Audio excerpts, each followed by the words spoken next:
estación. 4 en Canal 4.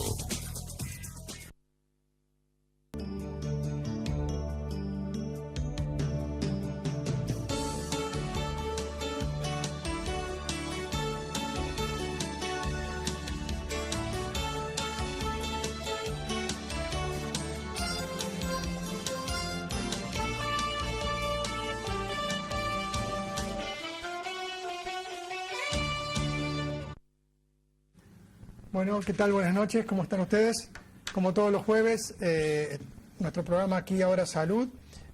Seguramente ustedes habrán estado esperando que hoy estuviera el doctor Bufa, porque es el segundo jueves del mes y él siempre, pero lo he salteado el doctor porque en realidad, bueno, ahora hizo frío hoy, pero estábamos pensando en los cuidados del niño en el verano. Se aproxima el verano y recordarán que el año pasado también estuvimos con el doctor Bosa, nuestro invitado de hoy, hablando de los cuidados de niños, de los niños en el verano.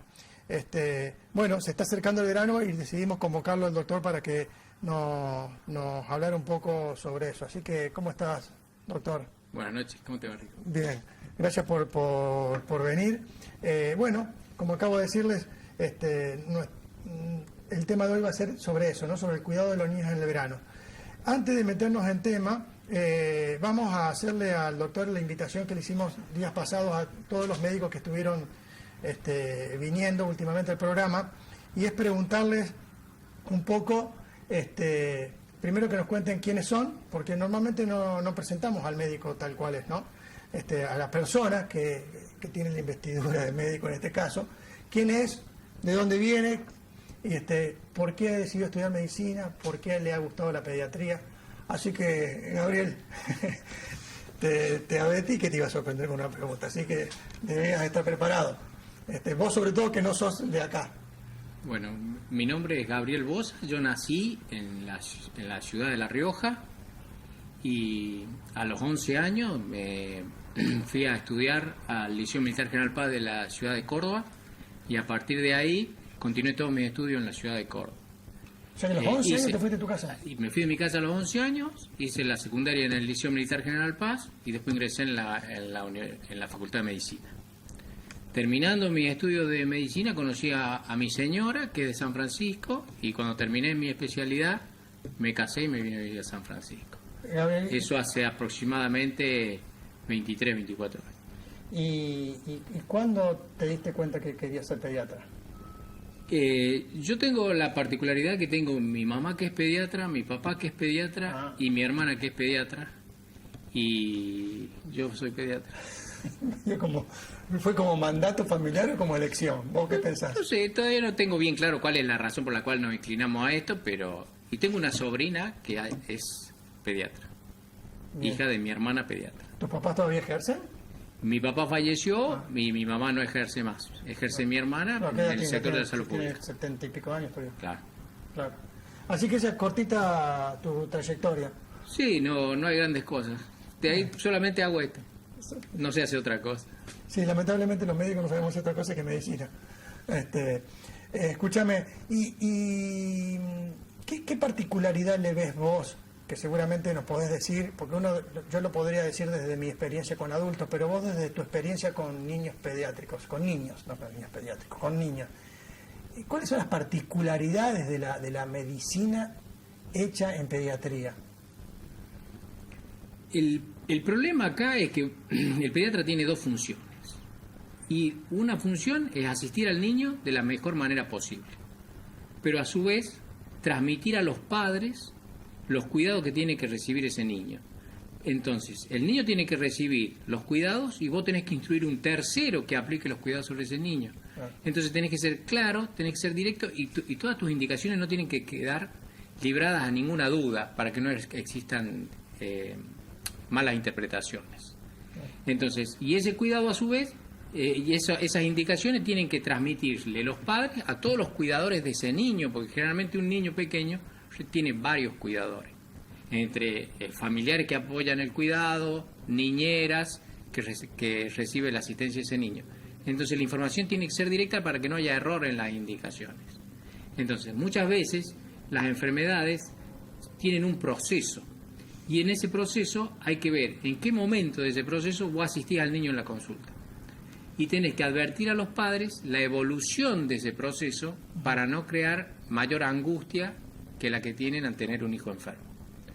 Entonces vos le tenés que advertir lo que puede llegar a pasar, para que no digan si va a ser 4 días de fiebre, puede hacer 5 días de fiebre, para que en el tercer día no estén preocupados como en el primer día.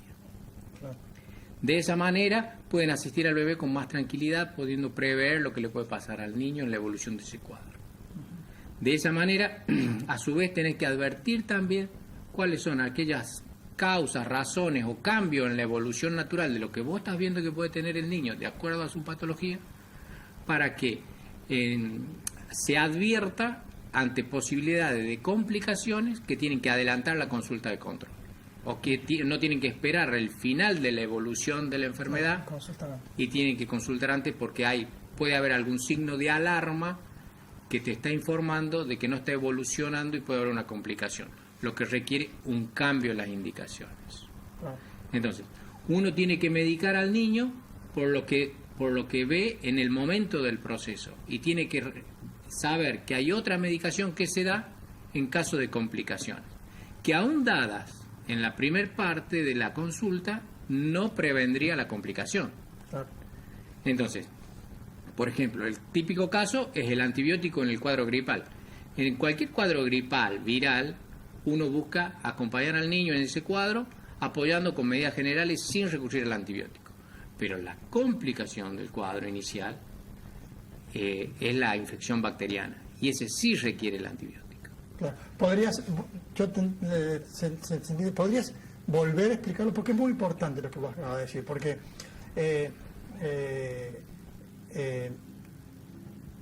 el requerimiento sobre todo de los antibióticos o de una medicación especial, muchas veces por parte de los padres o de la familia, acompañado todo esto por una gran presión a veces de la industria, de las propagandas que se escuchan. A veces la prescripción de un medicamento se ve muy presionada, y el pediatra tiene que afrontar de alguna manera esto. Y entre ellas, la del antibiótico es una demanda de medicación muy fuerte. Por eso me parece que es muy importante lo que acabas de decir. Me parece que sería importante que lo vuelvas a repetir tal cual como lo dijiste, porque es muy importante. Incluso nosotros recibimos muchas presiones por parte de los padres para lograr en los niños una mejoría lo antes posible, porque repercute sobre la función laboral de los padres. Claro. Entonces muchas veces nosotros tenemos que explicar que por más que mediquemos o adelantemos determinado tipo de medicación sobre ese niño, no vamos a lograr que acorte el tiempo de evolución, y nos quedamos sin una herramienta eficaz por la posibilidad de que haya algún tipo de complicación. Entonces, hay que advertir a los padres que por medicar más no se está ni protegiendo más al niño ni acortando el tiempo de evolución del cuadro. La medicación actúa sobre determinados momentos del proceso de la enfermedad, y tiene que ser indicada de acuerdo al momento en que se encuentra, reservando la medicación de la complicación para cuando verdaderamente existe la complicación. Sí, está, absolutamente. Me parece que eso es muy, pero muy importante. No pensé que la pregunta iba a derivar en esto, que siempre, cada vez que venís, Gabriel, por ahí estoy tentado de decirte negro, pero porque en la diaria es así, cada vez que venís siempre terminamos hablando un poco de ese tema que a mí me parece muy importante. Bueno, vámonos metiendo un poco en el tema. La primera pregunta que se me ocurre hacerte, Gabriel, ¿existe un cambio o un determinado grupo de enfermedades que son más frecuentes en el verano? Bueno, la población pediátrica en general, en la época de verano, se ve sometido a distintas situaciones que hay que estar advertido para no sufrir ningún tipo de inconveniente. Por ejemplo, la vida al aire libre provoca en el niño el riesgo de estar sometido al sol y al calor, las picaduras de insectos y el aumento del riesgo de accidente en esta época del año, donde el niño, al tener en determinada etapa de su vida no conocer el peligro, como son todos los niños menores de 4 años, y tener vida al aire libre y sobre todo concurrir a lugares en donde durante el año no han concurrido habitualmente, no se conocen en realidad cómo está el lugar montado, y el niño puede recurrir a algunos lugares en donde aumenta su riesgo de accidente. Claro. Lo más conocido son las piletas de natación, Claro. pero todo lo que tenga que ver con depósito de agua aumenta el riesgo. Como así también cuando advertimos sobre el riesgo de ahogamiento, que es uno de los riesgos más temidos que tenemos nosotros en época del verano, también en piletas pequeñas, en estanques de agua, en baldes grandes de 20 litros o más, donde el niño pequeño se asoma para buscar algún juguete u objeto en el fondo y lo vence el cuerpo y el receptáculo no lo vence el peso del niño. Y claro, ahí puede sufrir algún tipo de porque si lo accidente. venciera el peso del niño, se da vuelta. Se da vuelta y pierde el agua y no tiene ningún problema. Claro. ¿Sí? Así también los riesgos en los espejos de agua los dividimos en aquellos que son de aguas oscuras y aquellos que son de aguas claras, como para advertir sobre distintos riesgos.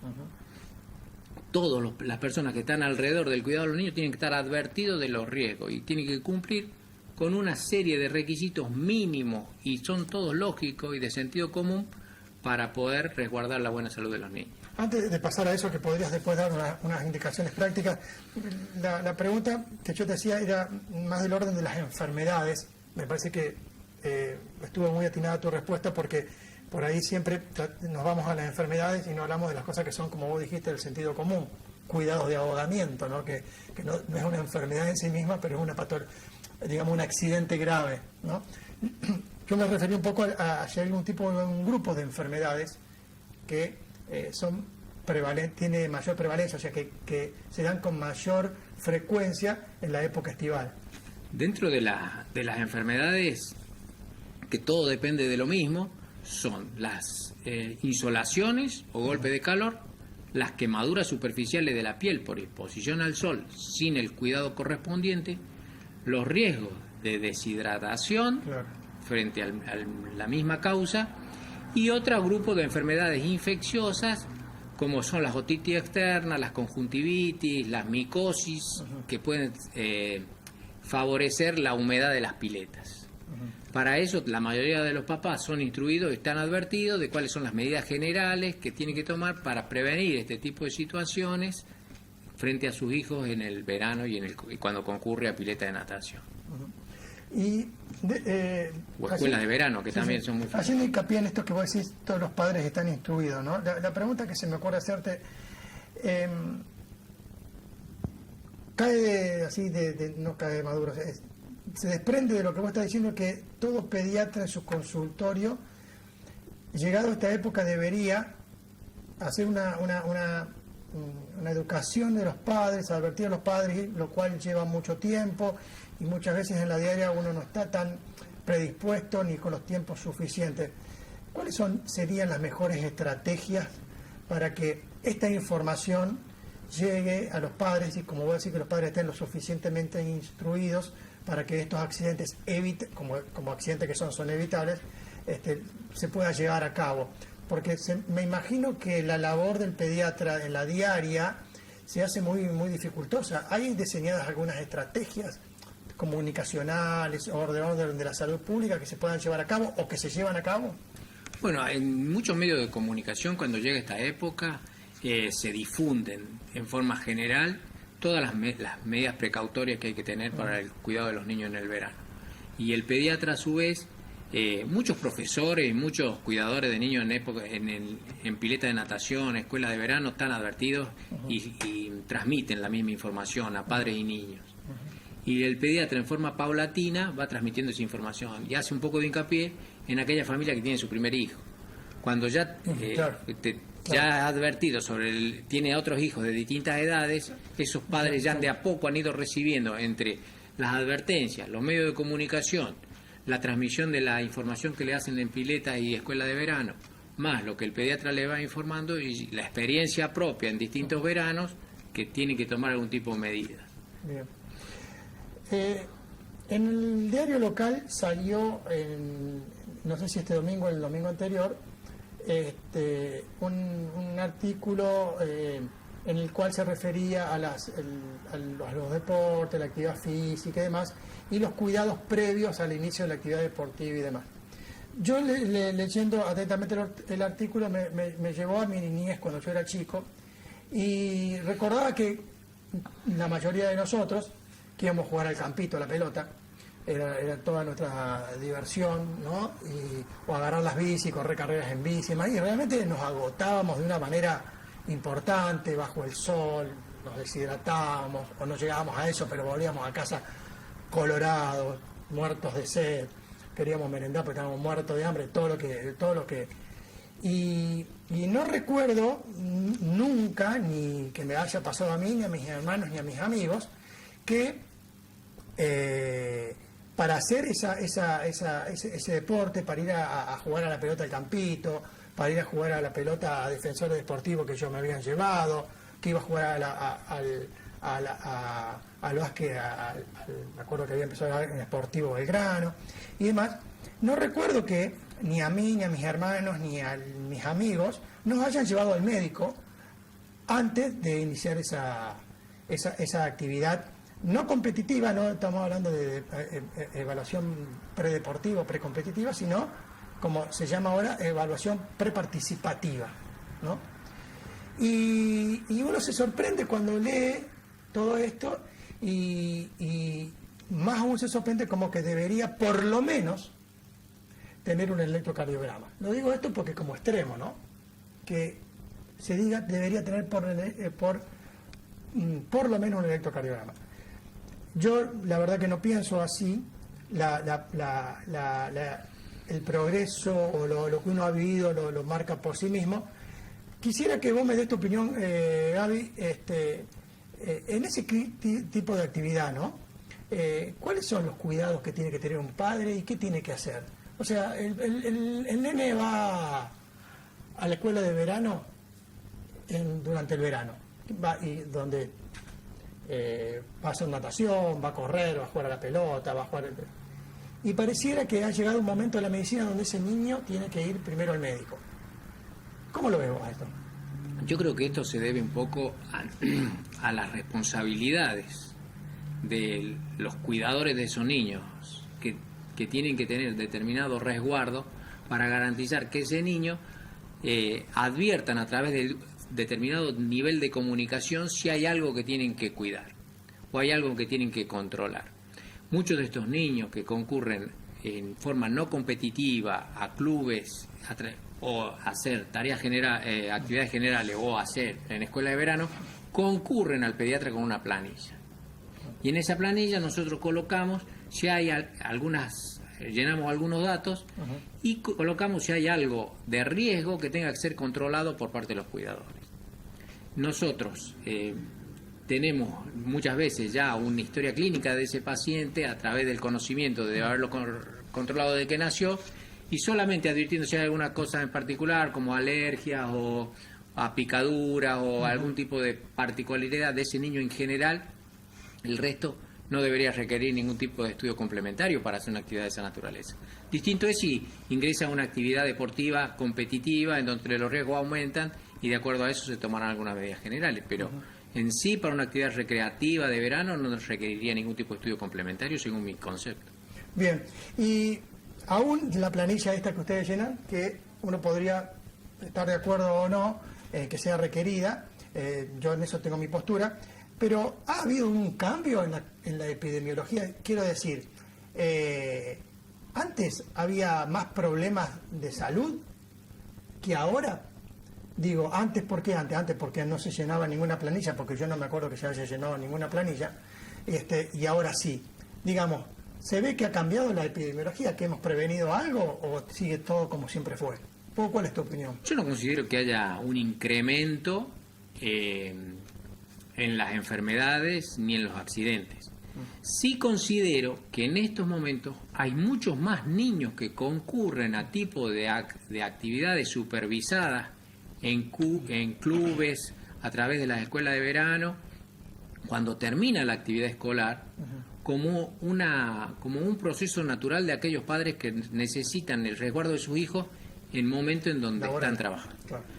Hoy yo lo que noto es que antes, cuando un solo miembro de la familia trabajaba, hoy trabajan los dos.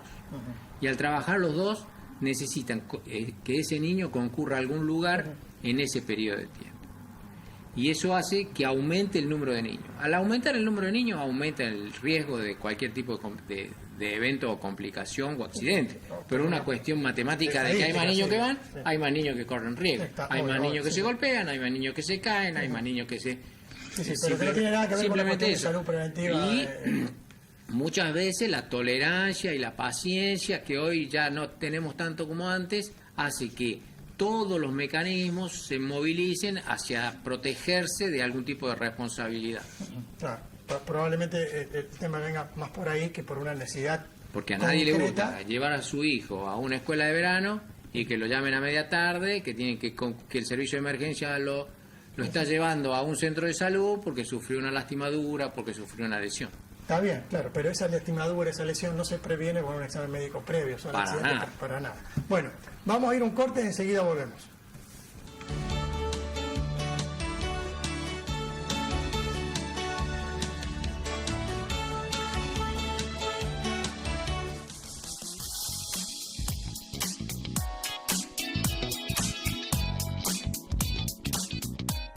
Sigamos trabajando juntos para que las fábricas cordobesas produzcan cada vez más. Sigamos cambiando juntos. Cambiemos. Héctor Lacolleja Baldassi, candidato a diputado nacional por Córdoba. Cambiemos. Lista 500. No te engañes. Mayoría fueron los que no votaron. O votaron sin ganas. O votaron en contra de alguien. Ellos son la silenciosa mayoría del espacio. Quiero que vuelvas a votar.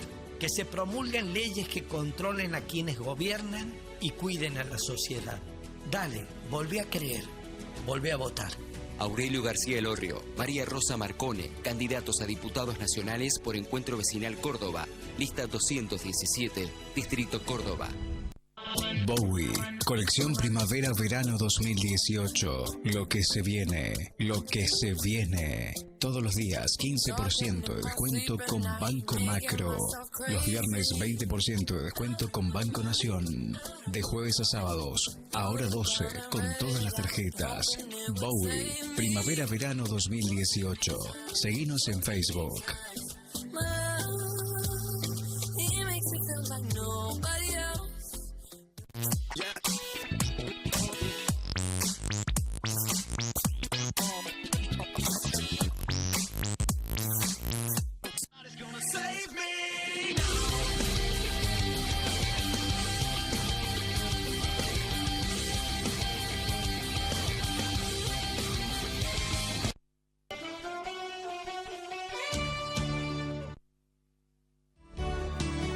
Bueno, estamos en el aire nuevamente.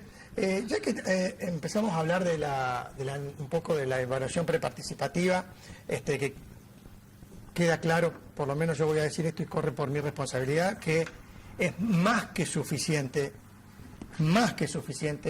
que lo lleven al pediatra y que el pediatra sea el que es el que conoce al niño desde que nació, que lo controla toda su vida, y que si el pediatra en un examen físico oportuno y más determina que tiene que ir al cardiólogo, puede ser, pero de ninguna manera un chico para hacer una actividad física un examen preparticipativo debe tener un electrocardiograma. Eso no es así, y no se beneficia a nadie con esto. Es más, hay potenciales daños que se pueden hacer.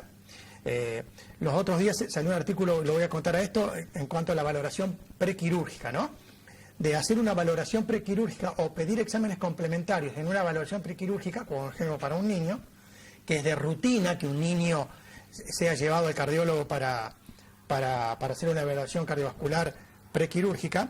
Está demostrado que los exámenes complementarios para las evaluaciones prequirúrgicas en pacientes que no lo necesitan son más dañinos que beneficiosos. ¿Cómo puede ser dañino un estudio? ¿Cómo puede ser? Un estudio puede ser dañino porque hay que saberlo leer muy bien. Hay variantes dentro de la normalidad. Esas variantes dentro de la normalidad pueden ser interpretadas como patológicas y ahí empezamos con los problemas. Que el niño va para un lado, que el niño va para el otro, que será otro estudio, y todo se complejiza por haber hecho un estudio cuando este estudio no estaba indicado. Por eso hay que tener mucho cuidado cuando se dicen cosas, se publican cosas que no están suficientemente fundadas y que si no hicieron ningún daño está todo bien, pero cuando hacen daño es muy peligroso. Bueno, dicho esto, queda claro, no sé si queda claro lo que estoy diciendo, doctor. Sí, muy claro, muy claro. Bueno, el pediatra. Vaya al pediatra y se terminó el asunto ahí. El pediatra decidirá qué hacer. No es que te esté tirando la pelota a vos, quiero decir, es el que más conoce al niño, ¿no? Es así. Hablando de la actividad preparticipativa, los deportes, caemos en la natación, ¿no? Habías mencionado el tipo de algunos cuidados que deben tener, ¿no? ¿Cuáles serían las medidas precautorias, incluso para la casa, ¿no? Para cuando uno tiene una pileta en casa, cuando tiene lugares con agua en casa, algunas recomendaciones que nos puedas dar. Bien. Ahí, para dividir, tendríamos que ver aquellas piletas de natación que están en los hogares y aquellas piletas de natación que están en los clubes a cargo de cuidadores, donde el niño va a ser sometido a algún tipo de práctica dentro del agua. Claro. Cuando vamos a las que van a hacer en los clubes y dentro de las prácticas que están supervisadas con una persona para la actividad en el agua de los niños. Eso difiere muchísimo, por supuesto. El control higiénico del agua, el control de la temperatura del agua, el control de la cloración del agua, y como así también si el horario en donde se va a hacer la práctica es adecuado o no para que no sea a sol directo en hora pico, que claro, es muy importante para evitar la insolación durante una clase de natación. Ahora bien, es muy importante que el número de cuidadores varía de acuerdo a la edad del niño. Uh-huh. Entonces, si tenemos niños menores de 1 año y medio o 2, es un cuidador por cada niño. Ajá. Y el niño tiene que estar permanentemente dentro del agua al alcance del brazo del cuidador. ¿De qué edad dijiste? Al alcance del brazo del Sí, cuidador. pero ¿de qué edad? De entre 1 y 2 o sea, años, de 2 años para abajo. Para abajo, sí. ¿Sí? Un cuidador Por cada niño. Y luego, a medida que los niños van logrando la flotabilidad, vos podés agregar algún número de niños entre 2 y 3 por cada cuidador. Pero siempre con agua transparente y contacto visual permanente. Y así es la relación que existe entre el número de cuidadores para evitar riesgos y el número de niños. Uh-huh. En una actividad recreativa. En las piletas de los hogares se recomienda que las piletas tienen que estar permanentemente cercadas. El cerco tiene que tener no menor a 1,30 metros y los barrotes deben estar separados por no más de 10 centímetros a 12 centímetros. No debe tener transversales que pueda utilizar el niño como escalera. Y la puerta, se recomienda una puerta única de acceso con traba para niños. O sea que el niño no la pueda abrir si no se lo está supervisando. Perdóname, ¿podría repetirlo? Perdón, que quede claro. Todas las piletas de natación en los hogares tienen que estar protegidas por un cerco. Ese cerco tiene que tener no menor a 1,30 metros y los barrotes no deben estar separados por más de 10 centímetros. No tienen que tener transversales y la puerta se tiene que cerrar con una traba que no puedan abrir los niños, ni por dentro ni por fuera.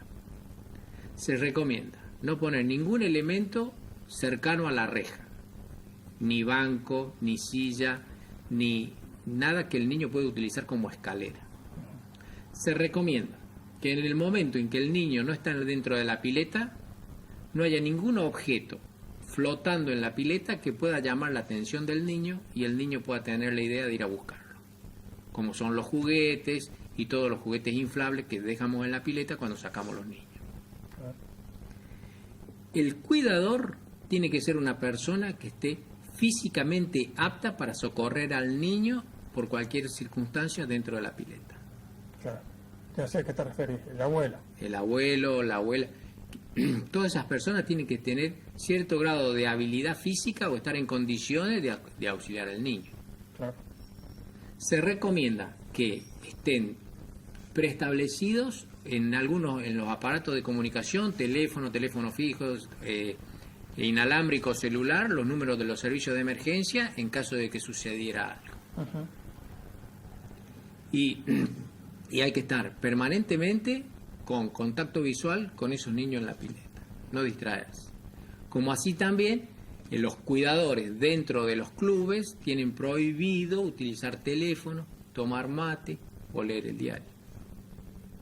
Tienen que estar permanentemente observando y ante la menor duda, directamente, no preguntar, ir, asistir al niño en el agua y luego preguntar si necesita asistencia o no. Hay que meterse en la pileta 10 veces, es preferible 10 veces llegar antes y sin necesidad que una vez llegar tarde. Bien, dijiste claramente el número de cuidadores para menores de 2 años, que es 1 por 1, un niño, un cuidador. Y si los niños ya pueden flotar libremente... Convengamos que la mayoría de las prácticas de niños que son recreativas a esa edad, obviamente, generalmente se hacen acompañados del padre o la madre. Claro, ajá. Por eso siempre se mantiene la proporción de un niño, un cuidador. Claro. ¿Y para más edad?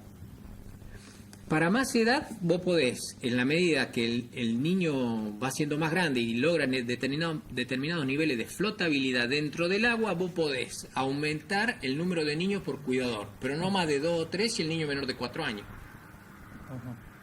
Luego ya a través de una práctica, depende del tiempo que permanece ese chico en el agua y el tiempo que hace que recibe esa práctica para ver si el niño adquiere algunas destrezas particulares que le permiten hacer otro tipo de tareas sin tener la supervisión directa de los cuidadores, o no al lado, sino desde el borde de la pileta. Bien. Gabriel, eso en cuanto a la prevención del accidente, del ahogamiento, ¿no es cierto? Pero dentro de la actividad de que es la natación, no sé cómo estar en la Desde pileta. ya te advierto que la natación es uno de los deportes más completos y que mejor desarrollo muscular producen en los niños. Se considera que un solo estilo desarrolla el movimiento y la actividad del 70% de los músculos y se eleva al 90% si se realizan 2 estilos. Qué bueno. Esa pregunta se me acaba cuando vos dijiste desde ya, que aclaro que los beneficios, digo, pues estamos hablando de los riesgos, ¿no? Pero no nombrábamos eso, ¿no? ¿Por qué uno, lo primero que le hace hacer a un niño es la natación cuando piensa en un deporte saludable, ¿no?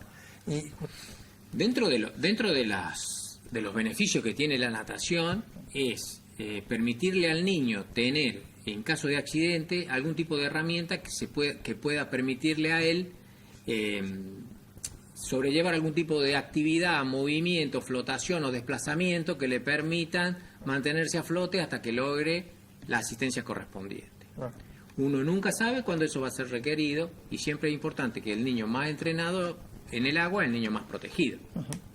Pero para aquellos niños, por ejemplo, que no tienen protección, siempre se recomienda el uso de salvavidas, que también tienen que tener determinados requisitos particulares para que sirva. No todo salvavidas sirve, y menos en pediatría. El salvavidas circular, que existen por la ley naval o por las disposiciones navales en embarcaciones, que es el típico salvavidas redondo, no sirve para los niños. Los niños deben estar, cuando hacen actividades, en aguas abiertas, en embarcaciones o no, deben colocarse el chaleco salvavidas, que está estudiado que debe tener 3 broches anteriores que no sean elásticos y a su vez tiene que tener una tira que pasa por la ingle del niño y da la vuelta para que no se le salga como un tubo cuando el chico se sumerge. De manera tal que le permita la flotabilidad al niño aun cuando no tiene conciencia. Y el tamaño del salvavidas es directamente proporcional al peso del niño. No todos los salvavidas son para cualquier persona. Y eso dijiste en embarcaciones y demás. Y en los niños de 2 años que estabas hablando recién, ¿qué tipo de salvavidas tiene que tener cuando está el cuidado o no, con el cuidador? Al tener contacto directo y la longitud del brazo ser el límite de la separación entre el cuidador, no requeriría un salvavidas porque se supone que ese niño no va a hacer ninguna actividad en forma independiente al cuidador. Claro. Porque es un niño que recién empieza a caminar y es un niño que no se va a meter a la pileta por sus propios medios, salvo un accidente. ¿Y a más edad? ¿De los 4 años, 5 años, 4 años? ¿En piletas de natación? Sí. Bueno, el único salvavidas que está recomendado para pileta de natación y o como elemento de flotabilidad válido con que cumple con los elementos de seguridad es el chaleco. El chaleco. No se recomienda ningún animalito Los que flote, brazaletes. ningún brazalete inflable, ningún cinturón inflable. Porque muy concreto ves en son la todos pileta. asistentes de la flotabilidad en prácticas supervisadas. Claro. Eso es, que pero no reemplacen al no supervisor. son ninguna Claro. garantía de cuidado o prevención de accidentes. Ajá. Son tienen una orientación recreativa. Ujú. Bien, dentro del mismo tema, vos marcaste muy bien que tiene que tener una temperatura del agua ideal y mencionaste el sol. En momentos que no haya contacto del sol, o sea, sol directo, en momentos picos que no son recomendables. Ya sé que lo has dicho 1000 veces, pero ¿podés decirnos los horarios? La mayoría de las actividades del verano tienen el riesgo del calor y del sol. Para ello hay que tomar determinado tipo de recaudos para prevenir las quemaduras superficiales de la piel por el sol y los riesgos de golpe de calor. Para nadie, ni niño de adulto, debería estar expuesto al sol directo en hora pico, entre las 11 de la mañana y las 3 de la tarde. Luego, de más está decir que se ha visto que el someter a las personas al sol incrementa el riesgo de cáncer de piel en la etapa adulta.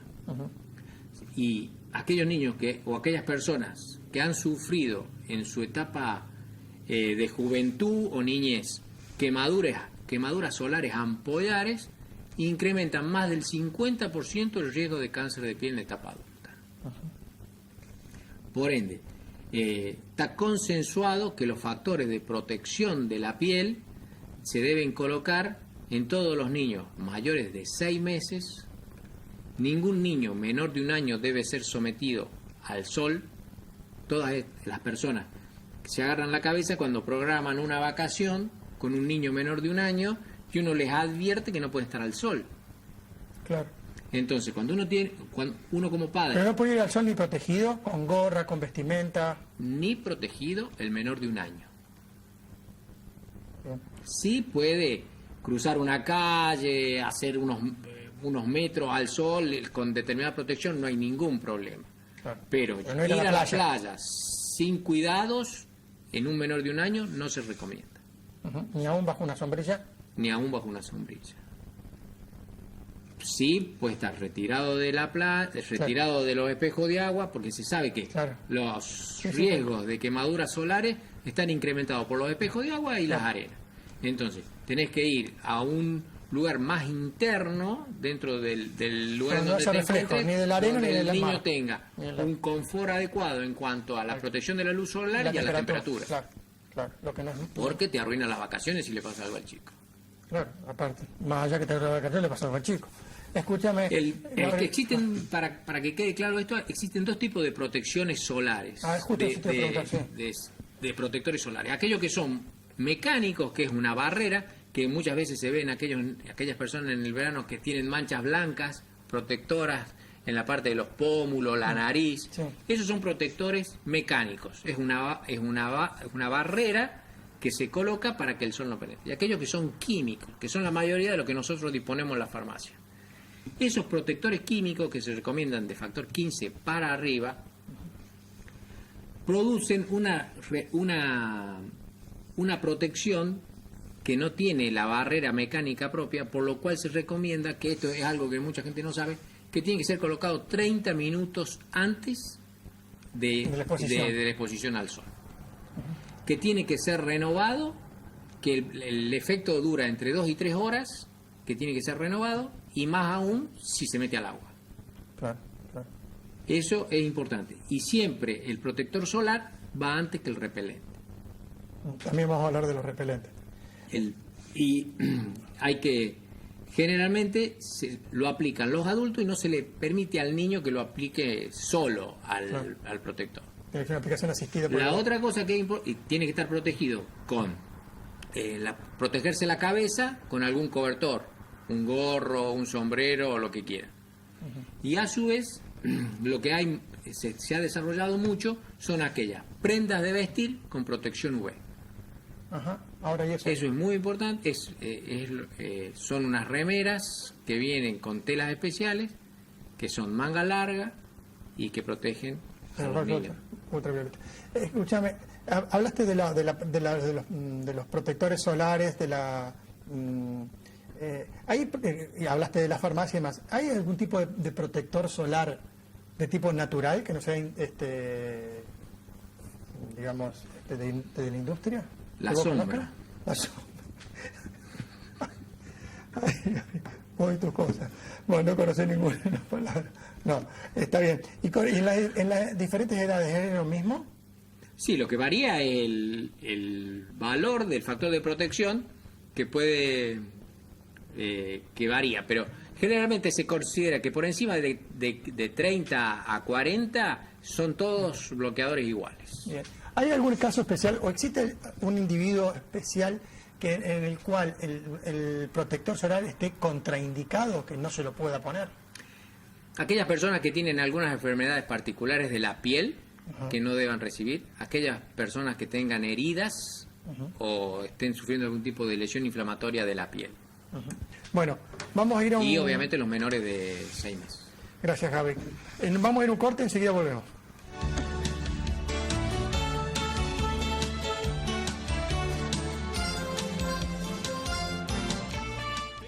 Fuerza y el compromiso para defender a los cordobeses, que no podemos seguir perdiendo derechos. Para que Roberto, que se rompe el lomo trabajando y hoy no llega a fin de mes, pueda volver a progresar. Hay algo que ya aprendimos: si estamos mal, no vamos bien. Y que si la peleamos juntos, podemos cambiar el rumbo de esta historia. Vivir mejor, volver a tener futuro. Acompáñanos con tu voto. Pablo Carro, Valentina Enet, Eduardo Fernández, diputados nacionales por Córdoba, Frente Córdoba Ciudadana, lista... Cuanto más los conozco, más fanático soy y más creo en lo que somos capaces de hacer los argentinos. Porque eso es lo importante, en creer en nuestra capacidad, en creer en nuestra fortaleza, en que somos buena gente, que podemos y queremos trabajar en equipo, que queremos vivir en la verdad. Eso es lo que realmente siento. Sigamos cambiando juntos. Cambiemos. Aida Ayala, Alicia Terada, candidatas a diputadas nacionales por Chaco. Cambiemos, lista 500. Hoy están en juego nuestros derechos, los que ya conquistamos y los que aún nos faltan. Para defenderlos necesitamos algo nuevo, una izquierda renovada, amplia y unitaria. Los que queremos esto, cada vez somos más. Luciana Echevarría, diputada nacional por Córdoba, lista 505, izquierda al Frente por el Socialismo. Soy Martín Yarlora y propongo la creación de la Ley Federal de Subsidio Igualitario. Una ley nacional que elimine todos los subsidios que la Capital Federal y Buenos Aires tengan por encima del resto de las provincias argentinas, para que esos fondos se redistribuyan entre las provincias con la coparticipación federal. Eso es cuidar a Córdoba. No votamos presidente ni presidenta. Votamos diputados capaces y de confianza como la Ale Vigo y Martín Yarlora. Lista 503, Unión por Córdoba. Diputados Nacionales Distrito Córdoba. Martín Yarlora y la Ale Vigo. Tu noche empieza a tomar con mucha fiesta. Santorini Egresados te propone la exigente moda que querés ver. Todo lo último con mucho estilo. Santorini, indumentario oficial del jugador de la noche. 25 de mayo 2077. Mira, Pato, está extraordinario. Sí, realmente, es de otro planeta. Y salen todos los premios, ¿eh? Acá hay pato encerrado, compañero. Cosa de no creer, ¿no? Hasta el pato, vale. 16 de diciembre, sorteo final de la Gran Promoción Regional. 9 automóviles, 9 millones de pesos en premios en efectivo, 3 departamentos, espectaculares fuegos artificiales y el exclusivo show de Luciano Pereira.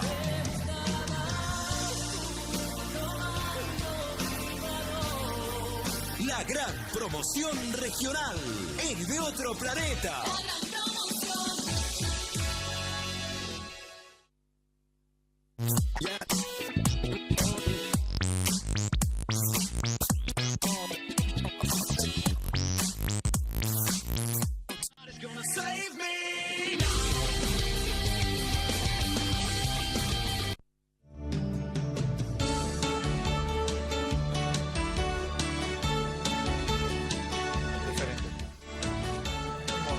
De cuestiones de política con el doctor Bosa porque escuchamos las propagandas y nos enganchamos con eso.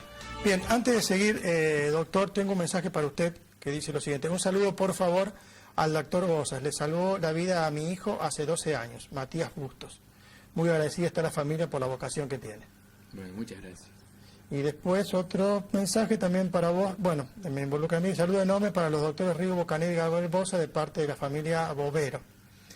Excelente profesional y persona, te lo traslado a vos porque no voy a hablar de mí. Bueno, muchas gracias a los oyentes que nos han escrito. Nos quedamos con el tema de los repelentes y la cuestión del golpe de calor, de la protección del sol y del golpe de calor. ¿Podrías hablarnos un poquito, que me parece muy importante, lo del cómo prevenir el golpe de calor? Primero que nos digas qué es el golpe de calor y cómo prevenir el golpe de calor. Básicamente, para que se entienda fácil, el golpe de calor es una pérdida del control del termostato fisiológico de la temperatura del cuerpo, luego que se ha sometido durante un tiempo prolongado a una temperatura superior a la que el cuerpo puede regular. Claro. Entonces, el niño sufre toda una serie de desequilibrios que repercuten sobre su temperatura, con fiebre alta, que puede llegar a 40 grados, claro, y un deterioro del estado general en cuanto a sudoración, a aceleración de la frecuencia del corazón, vómito, náuseas, dolor de cabeza, dolor de cuerpo, y hasta puede provocar determinado grado de desvanecimiento también. Voy a volver un poquito para atrás para ir más despacio. En conclusión, nosotros tenemos, nuestro organismo está preparado para asumir cierta temperatura, puede manejarse más o menos bien dentro de esa temperatura, soportar aumento de temperatura, pero hay un nivel de temperatura que, prolongado en el tiempo, supera a esos mecanismos que el organismo tiene para poder regular la temperatura corporal. Exacto. El cuerpo, cuando está hecho para funcionar en determinado rango de temperatura. Cuando ese rango de temperatura es modificado, tanto para el frío como para el calor, el organismo toma toda una serie de medidas fisiológicas que tienden a regular y a mantener ese equilibrio que necesita. Bien. Cuando ese equilibrio se mantiene, o es muy importante el desequilibrio, y se mantiene por un tiempo más prolongado, los mecanismos que tiene el organismo se agotan y empiezan a aparecer síntomas. Bien. Entonces, el enrojecimiento de la piel, la sudoración, el aumento de la frecuencia con la que respira, todo eso tiende a regular los excesos de temperatura. Y el temblor, cuando la temperatura baja mucho, por eso temblamos cuando hace frío. Claro. Cuando el mecanismo que tiene el cuerpo para toda esa serie de modificaciones se agotan por lo prolongado del cuerpo, empieza a claudicar, y esa claudicación provoca todos los síntomas del golpe de calor. Bien.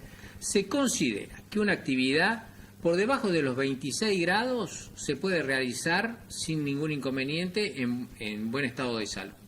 Entre los 26 y los 29 grados se debe realizar ambiente. Sí. Ambiente en el lugar, no porque muchas veces uno ve la temperatura y cree que en todos los lugares donde se practica es igual, pero arriba de una superficie de cemento, claro, cuando vos lees 26 grados, ahí arriba no hace 26 grados. Claro. Entonces es en el lugar donde va a hacer la actividad. Claro. Y entre 26 y 29 grados vos tenés que resguardar la hidratación y prolongar los descansos de la actividad. Uh-huh. Y por encima de 29 en personas previamente entrenadas. Y por encima de los 29 grados no se recomienda la actividad física al aire libre. Por encima de los 29 grados. Estamos hablando de niños. Sí. Si no, yo salgo a correr a las 2 de la tarde, me parece que estoy mal. Y no se puede. No, bueno, retomando. Bueno, es muy importante que decir. Y cuanto al consumo de agua en sí mismo, ahí, ¿cuál es? Lo más importante es que cuando el niño manifiesta tener sed, llegamos tarde con la hidratación. Por ende, tiene que cada 15, 20 minutos tenemos que ofrecerle al niño que ingiera líquidos aún sin tener necesidad de sed. Claro, eso es muy importante. Es muy importante. Les pasa a todos los que hacen deportes en forma amateur, que esperan a tener sed para ingerir agua, y todos sabemos que cuando tuviste sed, llegaste tarde. Esa es una frase que todos repetimos. ¿Y qué tipo de líquido debe ingerir el niño que está haciendo deporte? Generalmente, o actividad física, con el agua potable sería suficiente para cubrir las necesidades. No se ha visto que algunas bebidas carbonatadas o con algún tipo de suplemento de electrolitos tengan mayor beneficio que un agua potable. Ajá, eso es muy importante porque es muy común que se recurra... Ni jugos azucarados, porque claro. Lo que se pierde no baja el azúcar, baja la cantidad de líquido y electrolito. Claro. Entonces las bebidas azucaradas no benefician. No, eso está claro. O sea que está clarísimo que el agua y no mucho más, y con eso es suficiente. Escúchame, y otra cosa muy importante en el verano, los que hacen actividad al aire libre, es el uso de repelentes, ¿no? Y se usan muy a diario y muchas veces en demasiada cantidad. ¿Qué tipo de repelentes hay? ¿Cuáles son los mejores? ¿Cómo debemos usar los repelentes? De acuerdo a la edad del niño se utilizan distintos tipos de repelentes. El repelente que más frecuentemente es la toluamida, que viene en distintos tipos de presentaciones y en distintas concentraciones que se deben aplicar a distintos niños. Todos los niños menores de...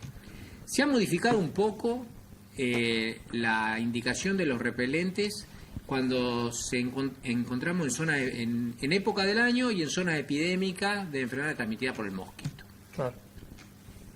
Y por debajo de los 2 meses, la única protección que está indicada es la protección mecánica, que serían los tules o telas que permite que el niño quede aireado, pero no el paso del mosquito. Claro. ¿Para qué edad dijiste? Menores de 2 meses. 2 meses. ¿Sí? Lo ideal serían los menores de 6 meses, pero como era antes, se ha modificado por el riesgo de dengue, zika y chikungunya a 2 meses. Ajá. A 2 meses, claro. A 2 meses. Los mosquiteros o telas mosquiteras como protección mecánica para esos niños. Los niños pequeños pueden acceder al aceite de citronela, que es un repelente natural de la piel que tiene una eficacia relativa en cuanto a la picadura de insectos. Entonces, y se debe aplicar sobre la piel del niño cualquier repelente resguardando la cara, la boca y los ojos y las manos porque se la pueden llevar a la boca. Claro. Los niños pequeños, los repelentes se encuentran en el mercado con la toluamida al 7%, al 15% y al 25%. Por encima del 25 al 30% no se recomienda su uso en pediatría. La concentración básicamente no aporta mayor protección frente a la picadura de mosquito, pero sí más tiempo de duración. Claro. La cual varía si el niño se lo puso y transpiró mucho o se metió al agua. Claro. ¿Sí? No se recomienda su uso por debajo de las prendas de vestir, porque eso incrementa el riesgo de absorción y efectos tóxicos. Ajá, mira vos qué dato. No se recomienda que se lo coloquen los niños en forma individual, sino que sean asistidos y se lo coloque el adulto. Y ante algunos aplicadores como aerosoles o atomizadores que no se puede controlar la cantidad que sale, se coloca primero en las manos del adulto y el adulto frota al niño en las partes que quiere que sea protegido contra la picadura del mosquito. Los niños pequeños usan entre el 7 y el 15% preferentemente, y hay hasta el 25% cuya duración puede llegar a las 6 horas aproximadamente. ¿Y eso para niños más grandes debe quedar? Para niños más grandes o para cuando son actividades prolongadas al aire libre. Tenemos un mensaje que tiene que ver con esto del golpe de calor. Buenas noches, doctores. Para el doctor Bosa, ¿un golpe de calor es peligro de muerte? Pregunta una abuela. Hablando siempre de los niños, aclara ella. Sí. El golpe de calor tiene distinto grado de magnitud. Si el sometimiento a temperaturas altas por periodos prolongados en niños que tengan algún factor de riesgo cardiovascular o alguna enfermedad preexistente que empeore su performance de recuperación, puede ser peligroso. Y generalmente la mayoría de este tipo de situaciones son asistidas a tiempo porque el cuadro es tan aparatoso que es muy difícil no darse cuenta que estamos frente a un golpe de calor. Pero ha llegado a haber convulsiones por este tipo de procesos. Acuérdense que los niños menores de 6 años pueden responder con convulsiones por fiebre y el golpe de calor da fiebre. Y las convulsiones a través de la pérdida de la conciencia pueden provocar eventualmente algunos accidentes que pueden provocar la muerte, como la broncoaspiración. Sobre todo aquellos niños que han comido en forma, por eso no inmediata al proceso de sometimiento al calor. Por eso se recomienda que cualquier actividad al aire libre que pueda ser sometida a calor intenso o en pileta de natación no sea realizada antes de las 3 horas de la última ingesta. Sí, cosa que por ahí es medio difícil de cumplir. Bueno, pero si uno, por ejemplo, almuerza, sabe que por lo menos a las 3 de la tarde se tiene que poner al sol, no por eso, sino por el sol mismo, ¿no? Por el sol mismo, por el río del sol mismo. ¿Hay algún tipo, te hice la misma pregunta para los protectores solares y la repito para los repelentes?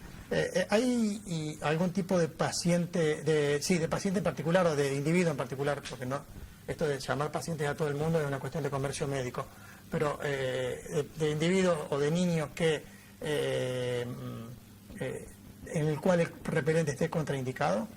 Lo mismo que para el factor de protección, aquellos niños aquellas personas que tengan alguna enfermedad de la piel que pueda provocar un efecto irritativo extra la utilización del repelente, como pueden ser heridas o lesiones de dermatitis que tienen la piel inflamada, que pueden provocar mayor ardor y picazón. Bien, bueno, Gabriel, nos están haciendo señas que tenemos que ir cerrando el programa. A manera de resumen, vos has tocado en 4 puntos importantes que me parecería oportuno resaltar en esto que tiene que ver con la actividad de los niños al aire libre en época de verano. Y mencionaste el sol, del sol se deriva el calor, no el sol por efecto directo sobre la piel, pero el calor, los accidentes por la actividad propia de las actividades propias del verano y la picadura de insectos. O sea que esas serían las cosas donde uno debe ahondar y ponerse un poco al tanto para el cuidado de los niños ahora que llega la época de verano. Bueno, espero que le haya sido útil, todos nos ha plagado de recomendaciones el doctor, así que te agradezco mucho, Gaby, por estar acá y bueno, esperamos tu visita pronto. Gracias. Muchas gracias. Buenas noches. Gracias a ustedes, nos vemos el jueves que viene. Chao.